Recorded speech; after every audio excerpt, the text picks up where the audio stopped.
God is not at all who people portray him to be. The great Wolf Messing had his own unique views about God and the greatest secret of life. In one of his letters he wrote, "In 54 years, 5 months, and 18 days, I will no longer be. It will happen exactly at 11 p.m. Imagine, Professor, what kind of feeling it is to know something like that about oneself. The fear that gripped him then was strong, almost unbearable, but soon he began to reflect on something else. What if death is not the end, but a new beginning? In his correspondence with Franz Abel, the man who first recognized him as a clairvoyant, Messing often touched on the subject of God and the immortality of the human soul. His thoughts about religion were deep, sometimes even contradictory. He repeatedly admitted that he had turned away from faith in his youth, but later found it again, though in a completely different understanding. If God doesn't exist, he wrote, then now everything is permitted to me. This was one of his main theses, which he constantly repeated. Wolf Messing was born into a deeply religious family. His parents were Orthodox Jews, and his father saw God as a strict but just judge, demanding but at the same time fair. When Wolf was 9 years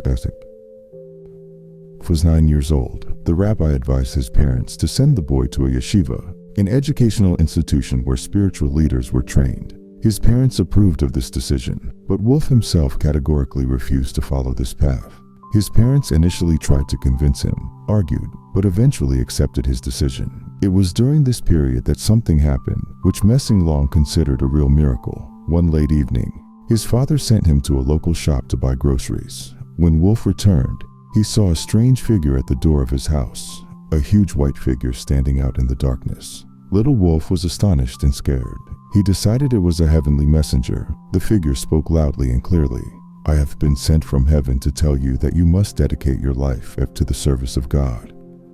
Messing was so impressed by these words that he lost consciousness on the spot. When he came to, his parents were standing beside him, full of concern. He told them about his vision. After that, his father asked, "Do you now want to become a rabbi?" Under the pressure of his experienced vision, Wolf was forced to agree. However, later he faced an even more shocking revelation. This heavenly figure turned out to be an ordinary person, and his father had simply paid him to scare the son and force him to accept the parents' decision. This deceit deeply affected the young Messing. "If even my father can deceive me, then whom can I trust at all?" he asked himself. From then on, he began to doubt everything he had been taught in his childhood. If everything I've been told about God turns out to be untrue, then maybe God himself doesn't exist. If God is just and fair, how could he allow such a lie?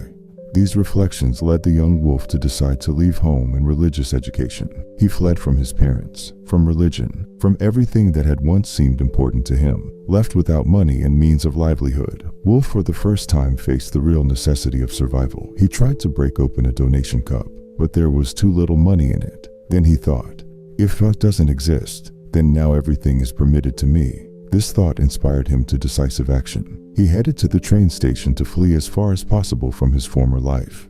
On the way, he stopped at a field, dug up some potatoes, made a fire, and cooked them in the embers. Satisfied, Wolf continued his way and boarded the first train heading to Berlin. He had no money for a ticket, so he hid under a bench in the carriage. The train started, and soon a conductor entered the carriage. This was exactly the moment Wolf feared the most. The conductor approached him and asked, "Your ticket?" Without losing his composure, Messing picked up a piece of newspaper from the floor and handed it to the conductor, using his mental power to make him accept the paper as a ticket. The conductor looked carefully at the newspaper piece, punched the ticket, and asked, "Why are you traveling under the bench with a ticket?"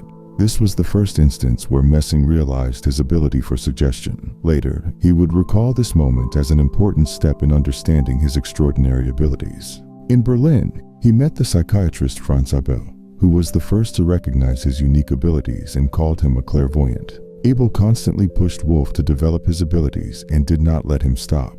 Messing began to visit markets, where he demonstrated his talents, reading the minds of the sellers and impressing them with the accuracy of his predictions. Later, Sigmund Freud, who was also acquainted with Wolf, wrote in one of his letters that Messing regarded his abilities as a gift from God. Although his conception of God differed significantly from accepted religious doctrines. In 1920, while in Berlin, Wolf Messing again returned to the topic of faith in God. In one of his letters to Abel, he wrote, This morning I woke up before dawn. My heart was beating fast. The fear from the dream I had quickly gave way to joy. I realized that I still had 54 years to live. You ask me if I believe in God. I want to confess that I no longer believe in the primitive images of God that religion preaches. I just know that he exists, but he is not at all like how people portray him. These reflections showed that his faith had changed, becoming deeper and more abstract. For Messing, God was something elusive, something beyond human comprehension. He cannot be seen, just as the whole earth cannot be grasped with one glance, he wrote. Over the years, Messing began to see his gift not as a blessing, but as a heavy burden. His assistant Valentina Ivanovskaya recounted that because of this, he did not want to have children. He feared that his abilities might be passed on to his descendants. Before his death, Messing wrote a letter in which he reflected on the fact that he had very little time left. He knew when it would happen and awaited that day. But at the same time, he believed that death was just a new phase, and he would reunite with his late wife again.